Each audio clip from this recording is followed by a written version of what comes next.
can you? Okay, so we are now recording. So welcome everyone. This is the Champions of Employment. This is our third month of doing this webinar. And if you're not familiar with what we are doing here, this is a way for myself and the other Employment First specialists to really connect with support coordinators and help build confidence in coordinating employment supports for individuals. So today's topic is going to be strategies to achieve success and overcome barriers. We have two support coordinators from the northern part of Missouri that are going to be walking us through how they coordinated employment supports. So I'm going to jump on in here. So Stephen, you want to take away?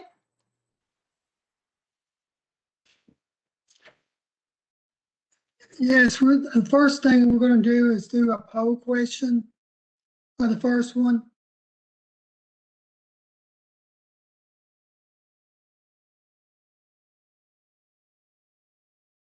I'm not seeing the screen change. There it goes. So the first poll question is, what is your role? Support coordinator, service provider, regional office employee, other state employee, individuals or family members or others. So we're going to give you about 2 minutes to respond, and then we'll give you the results of that.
All right, give you just a few more minutes, then I'm going to go and give you the results.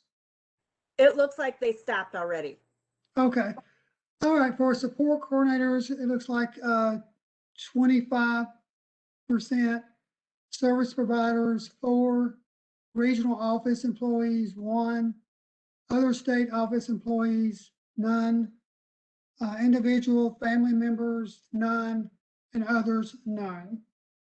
And no answers 11. So thank you for doing the poll question. So the next thing we're going to do is we're going to do a recap of February. For those that maybe weren't involved or on last time, what we talked about was roles and strategies that support coordinators use to help individuals with employment services. So some of the things as far as strategies that makes a difference, frequently talking about employment, expectations, everyone can work, everyone benefits from working, treating people with disabilities same as those without disabilities, planning for future employment with the young, optimism, focusing more on potential, actively addressing barriers, treating COVID like any other health and safety concern, and working closely with providers.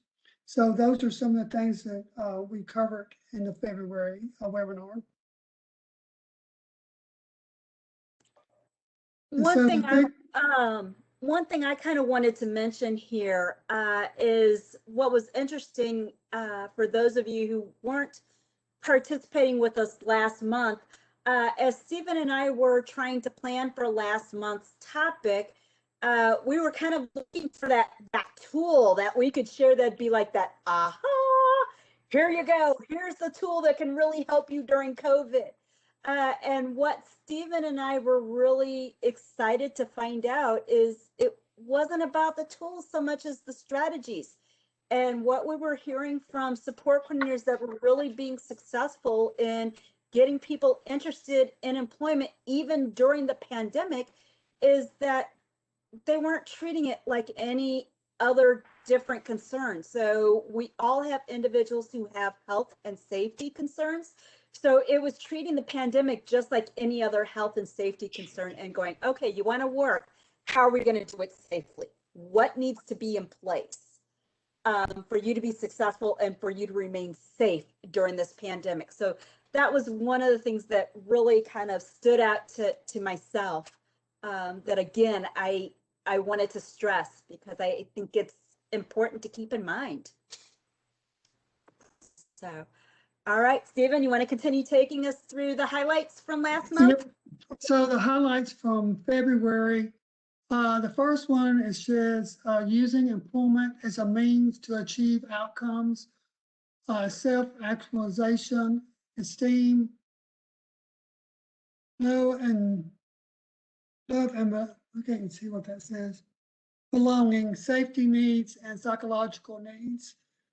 Um, then using tools to ensure informed choices. So we talked about that's one that a lot of people are, sport coordinators are using, um, is informed choice, making sure that individual is able to make a choice as far as employment and what they want to do and that kind of thing, or where they want to go as far as provider or whatever.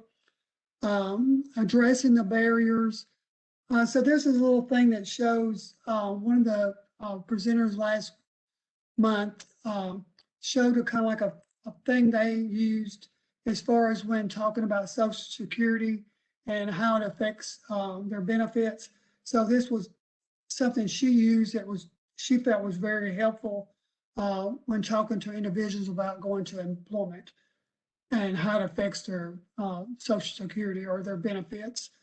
Then the next thing is step-by-step instructions for ensuring informed choices. So that's another tool that that can be used in helping with individuals when talking about employment. So I think the next thing we have is another poll question.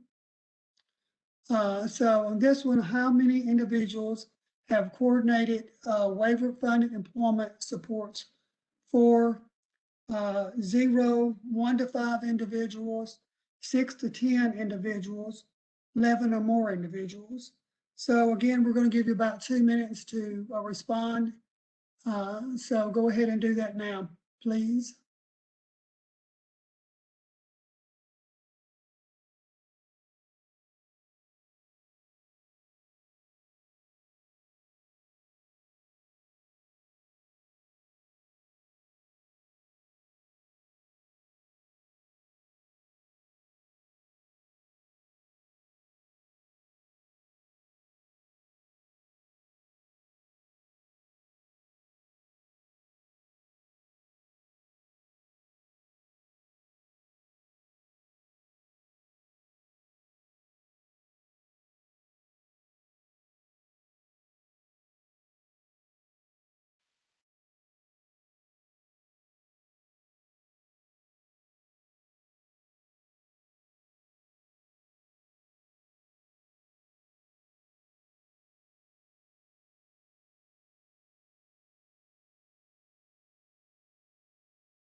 Okay, so we got the results back, and it looks like for A was 9, 1 to 5 individuals was 15, 6 to 10 individuals was 4, 11 or more individuals was 4, and then for no answers was 12.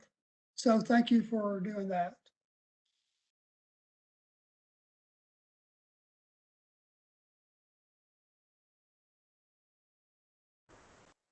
Okay. Um, so right now, what we have in store for you is to have two support coordinators kind of talking you through their personal experiences in uh, coordinating employment supports. Okay, looks like we've got our first presenter, Nicole Donabauer from County Connections, Macon County, specifically. So, um, Nicole, walk us through this individual that you are supporting with employment supports. You know, what barriers have you encountered, and how have you gotten past these barriers? And has it been a one and done? So did you get past barriers in one conversation, or has it been over time? And how long has it taken you? So kind of walk us through things, Nicole. Okay, can you hear me okay? I can hear you fine. Okay, good. I was having some technical difficulties earlier, so I wasn't sure. Okay, so the individual that I was sharing on today, his name is Antonio, and he had several barriers. And honestly, I've been with him for 5 years, and every year our employment conversations ended with, there isn't really a need for Antonio to work because all of his needs are met. He's content with his life. And we just don't think that it's possible for him to find competitive employment. And to be honest, I was kind of satisfied with that answer because it seemed almost impossible for Antonio to find a job just because of all of his unique needs. So he's nonverbal. He has such severe anxiety that he won't go around new people. He won't go into new places. He's very routine. He has to do the same thing every day. He eats the same meal every day. He wears the same outfit every day. It's all about consistency with him. And so I had been okay with that. And then this year with COVID, of course, we all had to go outside of the norm, get creative. And at his ISP meeting in October, it just kind of was like a light bulb moment. And I was like, oh my gosh, Antonio already paints and has written a book, and he sells both of those things at a local pharmacy and craft shows. But COVID had put a stop to both of those sales because the pharmacy lobby was closed and the craft shows weren't taking place. So his mom and I pulled out a trajectory and decided that we would just look at this, look at what his business is like and what he wants out of his business. So basically, Antonio told us that he just wants to stay busy and he wants to be able to sell his stuff, but he hasn't been able to this year. And so we looked at what they were already doing. So Antonio already had a studio. They already had clientele. But what wasn't working was that they weren't able to sell it at the normal places they did. And mom was no longer able to support him because she was now working for the family business and she was also babysitting her 2 grandchildren. And so that was taking up a lot of her time. And Antonio had never painted with anyone other than his mom. And so we were like, okay, this is going to be kind of a challenge, but we felt that his connection with the staff that he has now is way more efficient than the staff that he had before. So he just has a great connection with him. And so Antonio said that it was something that he'd like to try with this staff where he hadn't really thought about that being an option with his other staff. And so what we did was we talked with Antonio about it, and he decided that he would do it. He would love to have support to paint by someone other than mom, since she hasn't been able to help him. But he was nervous that it would take away from his community days with his staff. So he's like, I'll do it as long as I still get those 3 days where staff takes me to McDonald's to get my fries and that we go swimming. And so we were like, okay, we will do it on a different day. So I talked with his provider, and we were able to get that onto his schedule. And then we had also talked about VR funding, but based on past experiences with VR, we determined that that wasn't the best option for Antonio, because for their self-employment funding, you have to be an LLC essentially, and they kind of just help with like the startup of stuff. But Antonio already had all of his supplies and everything because he was already doing it, and he wasn't interested in becoming an LLC.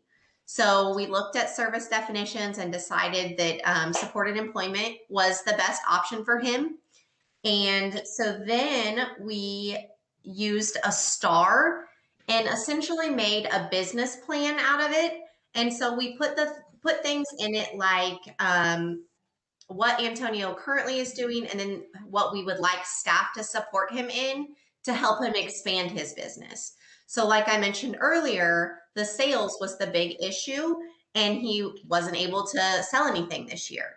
And so we thought that maybe creating a business Facebook page or an Etsy shop would help expand that clientele.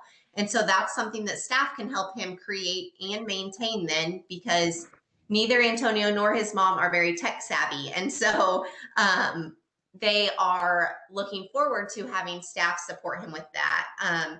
And then, of course, his communication. That is a huge barrier for him, because while he's nonverbal, he does have a communication device, but he doesn't prefer to use it. He prefers to type on old keyboards with hand-over-hand support. And the only two people that he's ever done that with are his mom and his sister. And so within the last couple of months, Antonio has been letting his support staff do that with him, which has been huge. And so we are hoping that that support staff then will eventually be able to support him with communicating with his customers.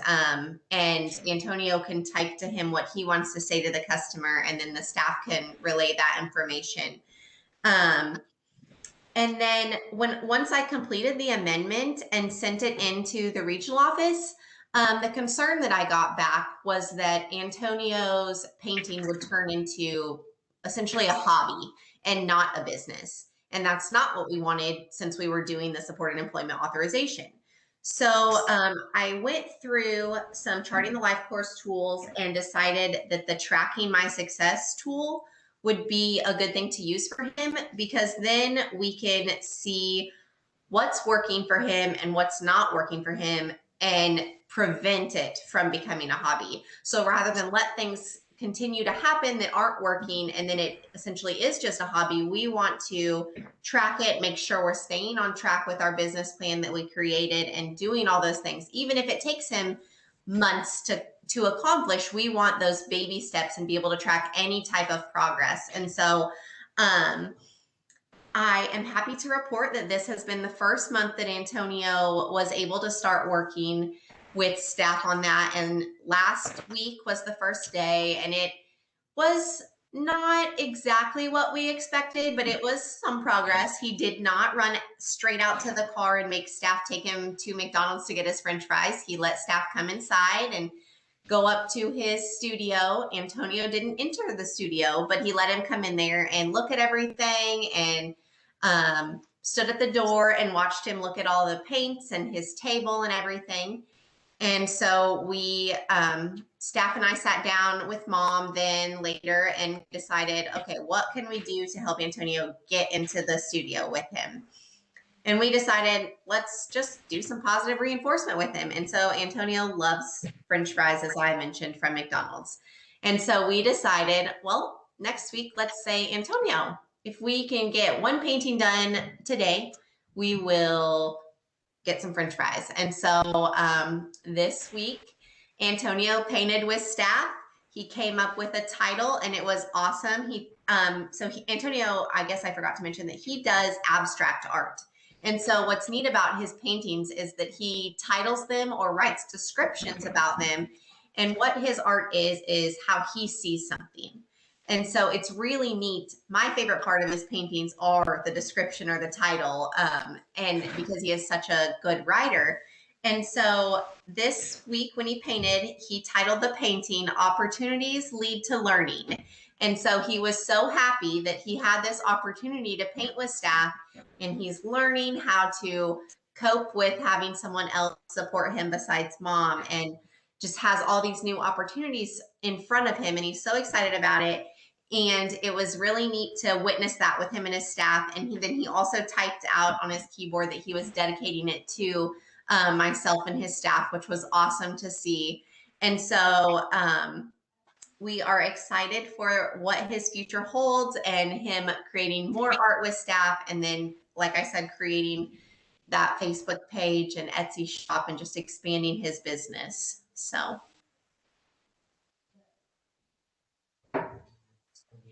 So Nicole, as you and I talked about this, what really, struck out to me was a couple of things that stuck out to me.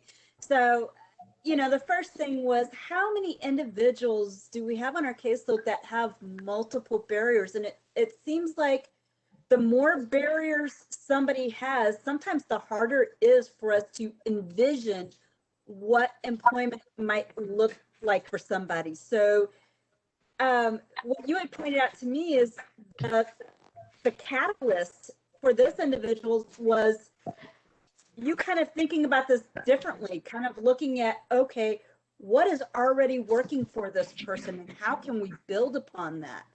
So the fact that you're like, he's already created artwork and he's already sold it, how can we build upon that and make that his employment instead of creating a different employment situation for him? So that was one thing that stuck out to me. And then the other thing was how you use the charting the LifeCourse tools to just kind of really develop that well planned out plan for him. So kind of the trajectory for, and I'm going to go back here. So you use that trajectory to kind of figure out what are his must-haves. What things do we know work for him? What do we want to have happen, and what do we want to avoid? So like you were mentioning, he doesn't want anything interfering with his community outings. Mm-hmm. So that was a must for him, that it's like, this can't interrupt with that. But then you also use this integrated STAR for really developing that business plan for him. So I really thought that was interesting. And then I know last month we did have a question about, oops, sorry, wrong way. We had a question about tools for monitoring services, ensuring that we're getting good quality employment services.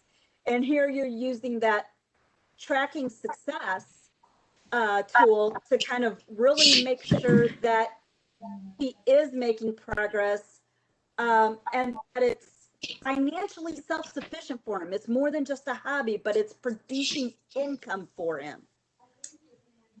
So any other thoughts you want to put in there, Nicole? I don't think so. I do think, like you mentioned with the tools, they're just they're awesome because you can adapt them for your need.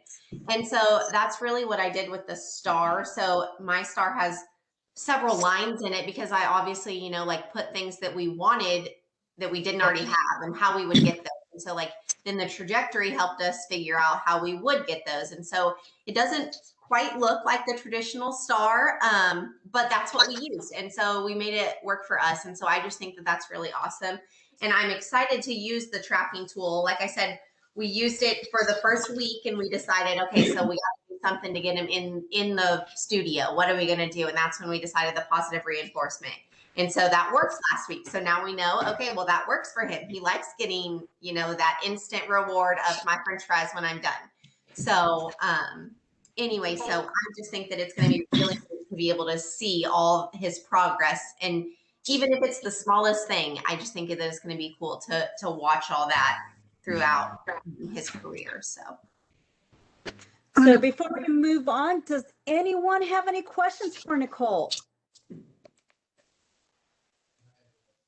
I'm not seeing anything pop up in the chat, but I'll give it about a minute. Sandy, this is Stephen. Go for I it. want to ask Nicole again. How long did it take to get to where he's at now? How long a period was it?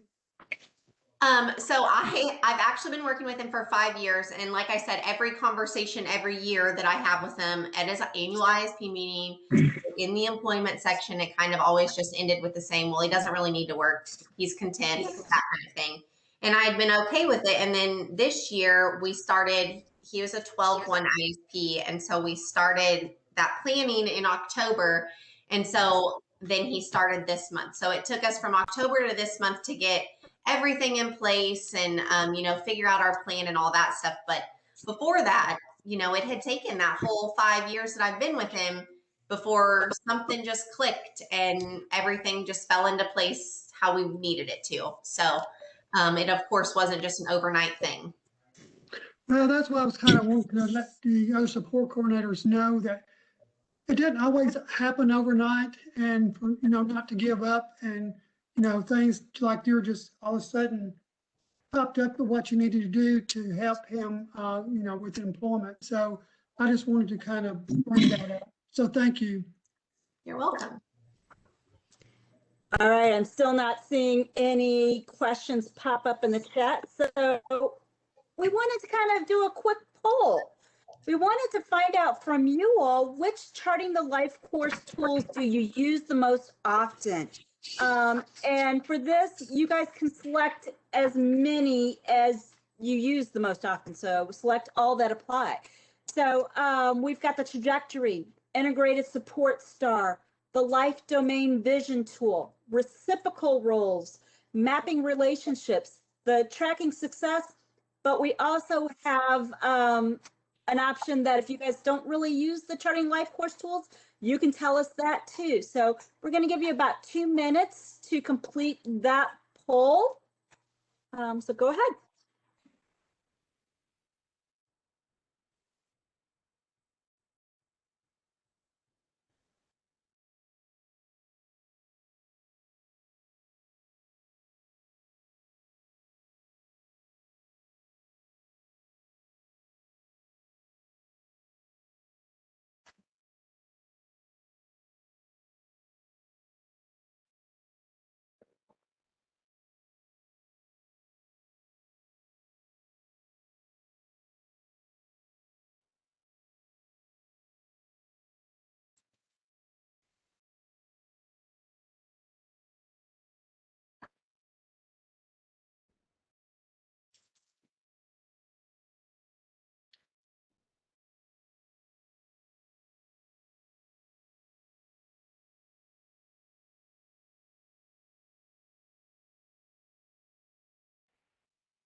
All right. So it looks like, unfortunately, a majority of people don't use the Charting the Life course tool.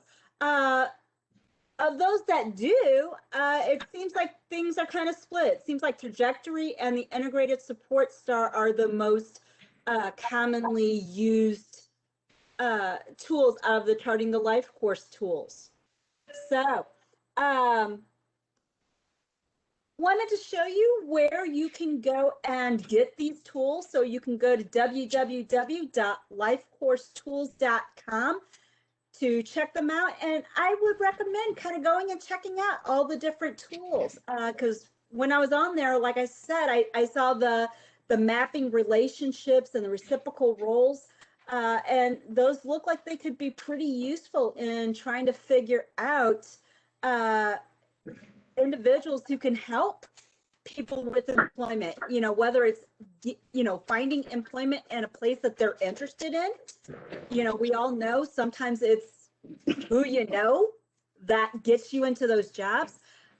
So kind of mapping those relationships to see, okay, who do I know that works where that might be able to get me in the door here. Also those reciprocal roles too, because we know that, a lot of it is that those natural supports that not only help support us, but we help support them too. So looking at individuals that we can do a give and take with that can be used to help us in our own employment goals. So now, taking another twist, we have Andy Magruder from Adair County, and he's going to talk about an individual, not as many barriers as the previous person, but I think what Andy has to share is going to be an interesting take. So Andy, kind of talk us about the barriers that you experienced, how you got past those barriers, any tools or strategies you used, and kind of give us an idea of how long has it take and what has the outcome been? Sure. Well, thanks for having me first off. The individual that I want to talk to you about, his name is David. He's been in our services for many years. And when I first was assigned to him about 3 years ago, I noticed that just from visiting him, how intelligent he was. He has an amazing memory. And I knew that this guy had the ability to work. And so I just kind of started just approaching the subject with him as far as what his fears were. And one of the biggest things was just disinformation. He was kind of under the impression that, like a lot of our people, that if he worked, it would have a drastic effect on his benefits. And so when I kind of got him interested, he was able to allow me to do a referral to Voc Rehab. And I actually had a lady that he had known that worked at Voc Rehab kind of go over the db101.org website tool to kind of break down his benefits, what he gets in food stamps, et cetera, to show him that yes, indeed, he can work. And so after talking to him about this and having her kind of go over everything with him, he was more open to working, and ended up getting a job at Sodexo here at Truman State University campus. And he absolutely loves it. So I would say, just first off, is start with addressing any types of disinformation. In our society, of course, we see that as a major problem today, but sometimes that alone is the best first step you can take. And the reason why I had the Voc Rehab counselor go over this with him is just to kind of reaffirm to him that it's not just coming from me, it's coming from other professionals in the field, to show him that this is something that you can do. It's just don't take my word for it. Here's the tool, and other people are saying you can do it as well. Some of the barriers and challenges that he has had since he started working, here in Kirksville, we don't have the resources, transportation resources that a lot of bigger urban cities may have. And our one transportation service, because of COVID, their hours were very sporadic. We have a fixed route, and then we have a demand response route. So the hours were kind of crazy. And then our cab company, the one cab company we had, it was hit and miss as well. So we had instances where the support employment agency would have to help him get to and from work. But he was able to address a lot of these problems on his own by contacting the right people, knowing who to call, how to take care of it. And we're also looking to see if the support employment agency that he works with, if they could possibly just bill for transportation, which is something that Sandy and I discussed, that some support employment agencies may have that, but it would need to be on their contract. That would be a good solution if you are in an area where you have difficulty accessing reliable transportation for individuals. One of the main benefits for David is that the reason why he wanted to work is because he wanted to get the internet. And he was obsessed with getting the internet. And then he wanted to get some items in his house. Well, I kind of approached it at a different angle for him, that, that was all good and everything, but I kind of challenged him to see what a job in the community can do for him besides provide money. For example, David doesn't have any family. He's a fairly older gentleman. Doesn't have any national supports whatsoever. So this job has allowed him to make new friends in the community. His social capital has gone way up. Not only is he meeting new people, but it's just a chance for him to get out of the house and kind of break up the monotony, especially from COVID. So he's really enjoyed meeting new people, making new friends. And because of his intelligence and his work ethic, he's already moving up, and he started in September of last year.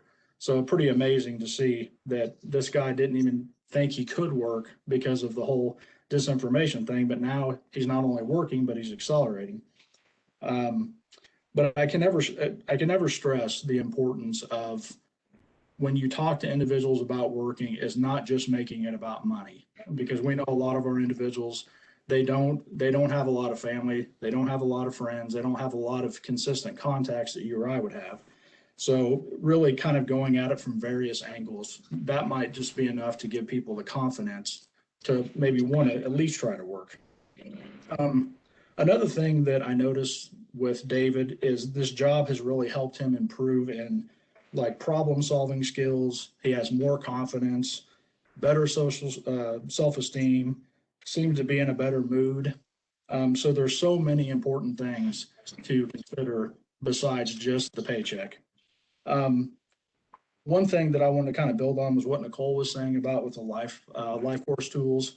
I also use these to kind of help show him where he was, where he could go. And then we looked at some of the barriers. And this helped him out a lot as far as seeing what what the possibilities are. Another thing that I would really encourage people to do is, if your individual has a waiver, is to look at assistive technology. I was able to link him to something called a watchminder. And essentially what a watchminder is that it allows you to input certain things that you want to try to remember, and you just set an alarm. And what's neat about the watch is that the alarm is not, it's not real loud and pronounced where it would draw attention to the individual, like, oh, look at that guy. It must be, kind of help with the whole stereotype thing. But what it does is it barely buzzes and then lights up a little bit. So it's a reminder to just him. It doesn't bother other people around him. So he was able to use that, and that's helped him a lot as well. So the assistive technology part, it is amazing what you can do nowadays. There's something for everything anymore. So, but he's doing fantastic. He got the internet. He was so happy about that. He bought a new smart TV. I mean, it's amazing to see how well individuals can do if you just start with addressing all of the false information that's in their heads. And it's kind of hard for some people because, they've heard this same thing for years or maybe decades, and plus getting over the stereotype, you can work in the community, you are important and you are included. So, but those were some of the things that I kind of wanted to talk about with Mr. David.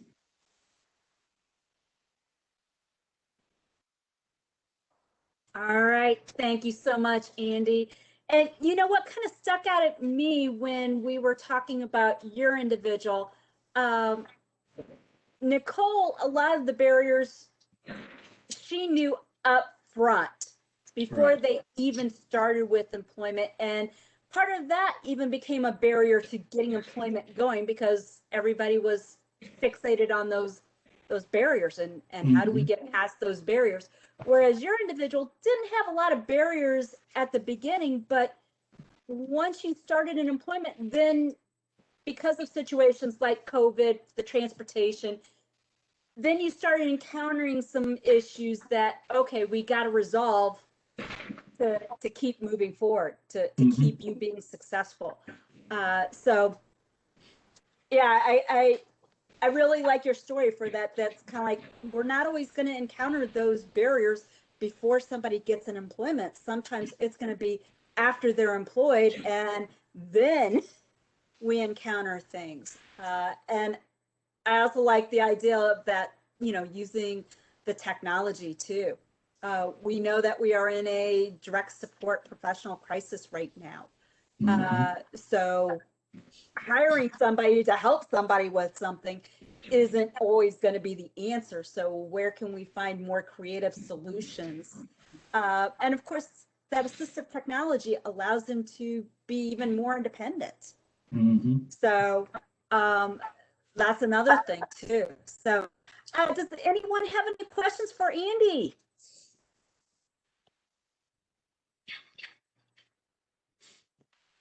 Sandy, I have a comment. Go for it. Something I picked up on was that he said the individual was an older person. So I think that's kind of important to think about support coordinators, not to overlook somebody's age just because maybe they're older and not necessarily younger, or you might think about a younger person going to work. So I think that's something that support coordinators should think about when they're working with their individuals. I know that, we often think about in one's 60s, getting close to 70, that's retirement age. But then I also know from going places, it's like there's a lot of people who are in retirement age that are working because they need that additional income. So being mindful that it really is a personal choice. And just because somebody's of retirement age doesn't necessarily mean that they're ready to say, okay, I don't want to work anymore. So yeah, very, very good thing to keep in mind. So I want to hear from some support coordinators right now. So I know you guys are all muted, but I want to see something in the chat box. Something. What's sticking out to you? Are these two cases sounding familiar to something that you have on your own caseload? Has there been a tool or a strategy that Nicole or Andy mentioned that you're like, oh, I want to try using that? So give about a minute or two to kind of see something. Gonna be hesitant to move on until I hear or see at least one comment.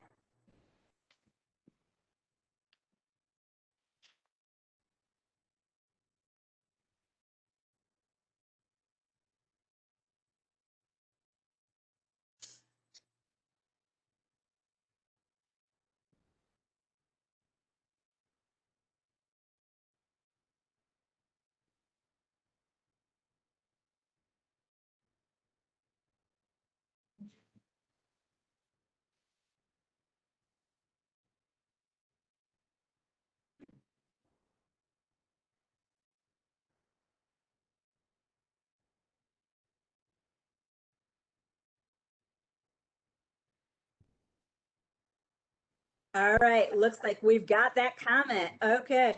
So yeah, somebody mentioning that using the LifeCourse tools and focusing on employment options that the individuals would enjoy. So yeah, sometimes people say no, and you got to get past that no.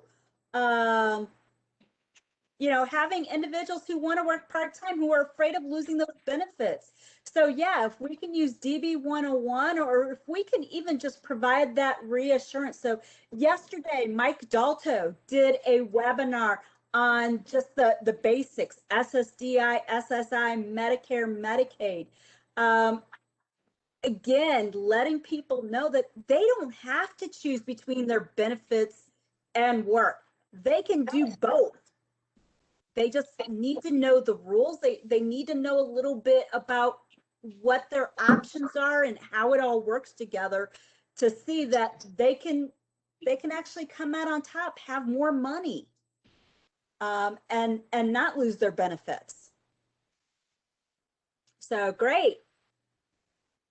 All right, moving on.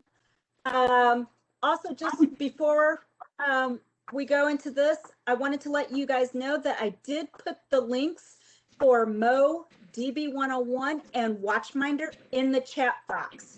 So MoDB101, as Andy had mentioned, www.mo.db101.org. And then Watchminder, if you want to learn more about that assistive technology and how it can be used to help, www.watchminder.com. So, Stephen, take it away. All right, so save the dates. Champions of Employment webinars are the second Wednesday of each month from 1:30 to 2:30. So the next one for April will be on the 14th. Then we have another one, May the 12th and June the 9th. So hopefully you guys will be back again, and hopefully we'll have more more support coordinators. So I think the next thing is hot topics. There we go. So I wanted to mention about, there's a 4-part webinar series, which Sandy just talked about, on benefits and employment. It's the second Tuesday of each month, starting at 2 p.m. So we had the first one yesterday, March the 9th, and then the next one will be April the 13th. And I don't think that has a time on there, but I think it's the one I got. I think it starts at 2 o'clock maybe. Then May 11th, and then June the 8th. So one yesterday was 2 hours, but I think the other ones are a little bit shorter than the first one. So like Sandy said, it was very informative of what he talked about yesterday. And I think it will be very beneficial for people to get involved with that. So those webinars are being recorded, but they will be available in Basecamp. So if you guys don't have access to Basecamp, make sure to reach out to Stephen or myself, and we can connect you with one of our Employment First Missouri training training associates, who can then get you access to Basecamp so that you can access those recorded webinars. okay, the next thing is survey. Hopefully everyone will do the survey, because that gives us a lot of information. There might be things we need to change or do different that will be better. So if you would, please make sure you do that at the end of the webinar. And also, I just want to stress, we really do use this information in developing this Champions of Employment. You know, feedback that we've received from our previous webinars, we've taken that, and that's why we've got Andy and Nicole on the call today, kind of taking you through a person that they've had to work with employment issues, and what barriers they encountered, what tools they used, how they got past them. That's all from feedback that you guys have given us about what you want to see. So please take the time to complete that survey. There's only, I want to say, 5 questions. So, and we are using that information. Okay, so if you want to reach out to for me, Stephen Taylor, my phone number is 816-889-6920. My email address is Stephen, steven.taylor@dmh.mo.gov. And I serve Albany Satellite Office, Kansas City Regional Office, Central Missouri Regional Office, Springfield Regional Office, and Joplin Satellite Office. All right, Sandy. All right, so I serve the eastern part of the state, so all of St. Louis, Hannibal, Kirksville, down through Rolla, Poplar Bluff, and Sykeston. So you can reach me at 636-926-1229. My email address is sandy.kaiser, and that's spelled KEYSER @dmh.mo.gov. So it looks like we have gotten done a little bit early. Before we get off, any last minute comments, questions, suggestions? I'm going to leave it up to our presenters first to give us any last minute thoughts they want to impart on us.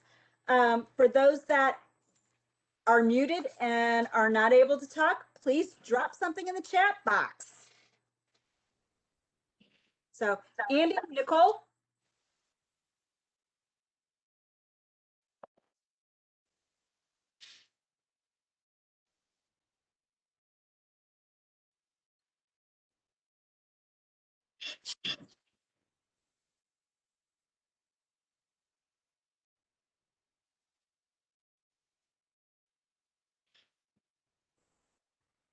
So I want to thank our attendees who are letting us know that they found this beneficial and thanking us. So thank you for putting in the comments. But again, Andy or Nicole, do you have any last minute thoughts you want to impart on us before we get off?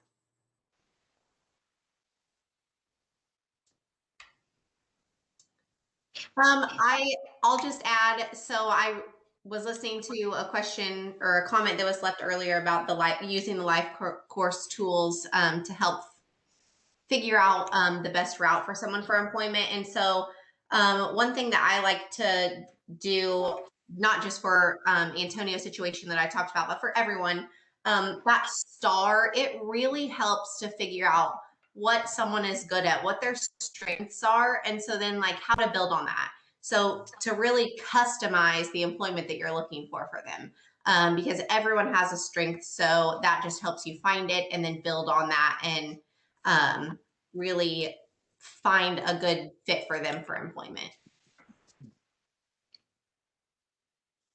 You know, the other thing I couldn't help but think about, Andy, when you were talking about your individual who lives by himself, doesn't have any family, and how you were really wanting to get him to think about how employment would benefit him other than just money wise.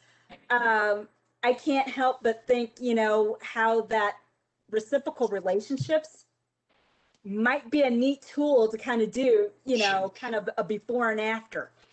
Before you go to work, here are the relationships and here what they do for you. And then after you go to work, just to see how things can explode. And now, you know, he might have more people that he knows that he can go to for different things, and people that he has true friendships with, that he gives them something as much as they give him. Yeah, it's good to reflect. When I talk to him, we discuss how life was before he worked and then how life is now. And that's why I wanted to address that, you know, he has more self-confidence. He just seems to enjoy life a little bit better now. So it's always good to go back and just kind of show him, well, this is where you were and this is where you're at now. Just to kind of show that, you know, you really could do this.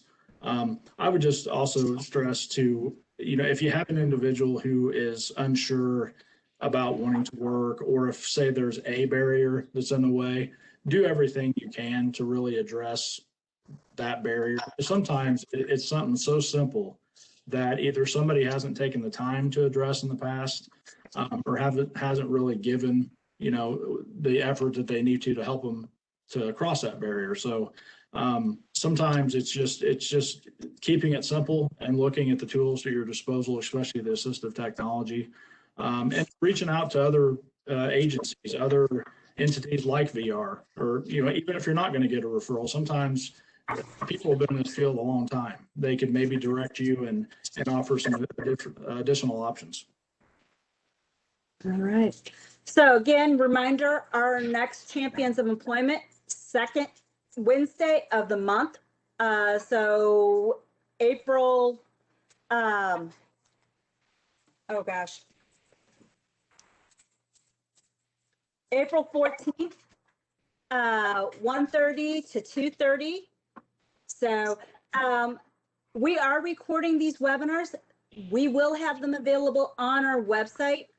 So keep a lookout for that, so that anybody missed it or wants to kind of go back and re-listen to something, you can always do that. So we look forward to seeing you guys next month. So April 14th, 1:30 to 2:30. Have a great time, everyone. Bye. Bye-bye.